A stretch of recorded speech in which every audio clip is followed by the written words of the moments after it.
The topic of President Donald Trump threatening to fire Federal Reserve Chair Jerome Powell has been a recurring theme, particularly during Trump's second term, based on various reports from 2025. Powell was appointed as Federal Reserve Chair by Trump in 2017 and reappointed by President Joe Biden in 2022 for a second term, which runs through May 2026.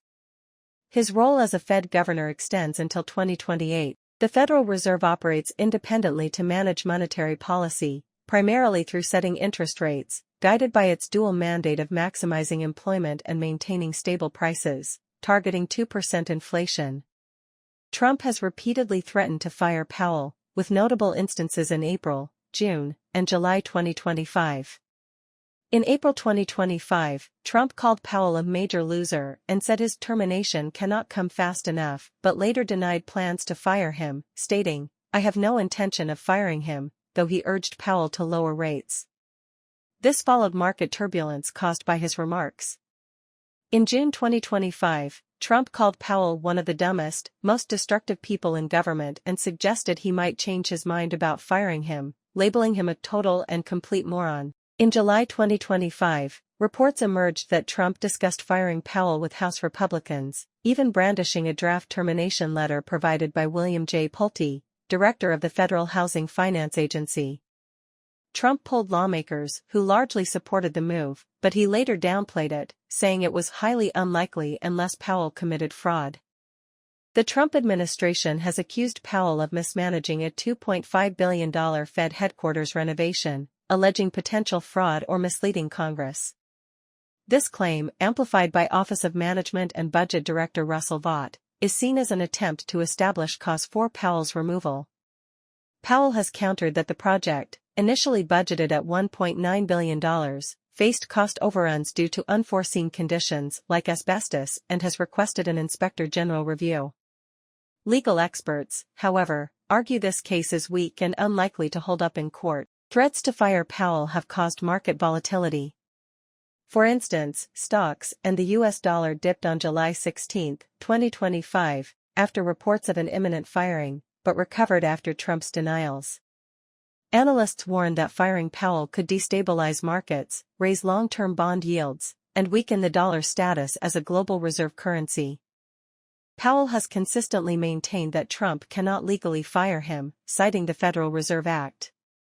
He has expressed his intent to serve out his term and has resisted pressure to cut rates, citing concerns that Trump's tariffs could fuel inflation and slow growth. Powell has also defended the Fed's renovation project, emphasizing oversight and cost-saving goals.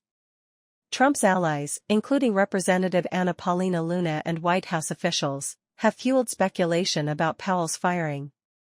Luna posted on X that the firing was imminent on July 16, 2025, though Trump later contradicted this. Experts, including Columbia University's Lev Menan, argue that firing Powell would face significant legal challenges.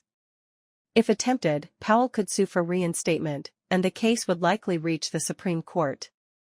The court's May 2025 ruling suggests Powell's position is protected, but Trump's administration is exploring legal workarounds, such as the renovation allegations. Federal law stipulates that Fed governors, including the chair, can only be removed for cause such as misconduct, not policy disagreements. The Supreme Court reinforced this in May 2025, noting the Fed's unique independence as a quasi-private entity, suggesting Trump lacks the authority to fire Powell over policy differences. Analysts warn that undermining the Fed's independence could erode investor confidence, disrupt bond markets, and increase borrowing costs. Republican Senator John Kennedy noted that drastic rate cuts could trigger a bond market fit, raising government borrowing costs. Posts on X reflect ongoing tension, with some users echoing Trump's calls for Powell's resignation, citing his handling of interest rates as detrimental. Others view the renovation controversy as a pretext for political pressure. These posts, while indicative of public sentiment, are not conclusive evidence. Trump's threats to fire Powell stem from disagreements over interest rate policies, exacerbated by the Fed's cautious stance amid tariff-driven inflation concerns. While Trump has periodically backed off, citing no intention or highly unlikely plans to fire Powell, His administration's focus on the Fed's renovation costs suggests an ongoing effort to pressure or potentially remove him. Legal protections and market risks make an actual firing improbable, but the rhetoric continues to unsettle financial markets. For the latest updates, checking reputable sources like Reuters or the New York Times is advisable, as the situation remains fluid.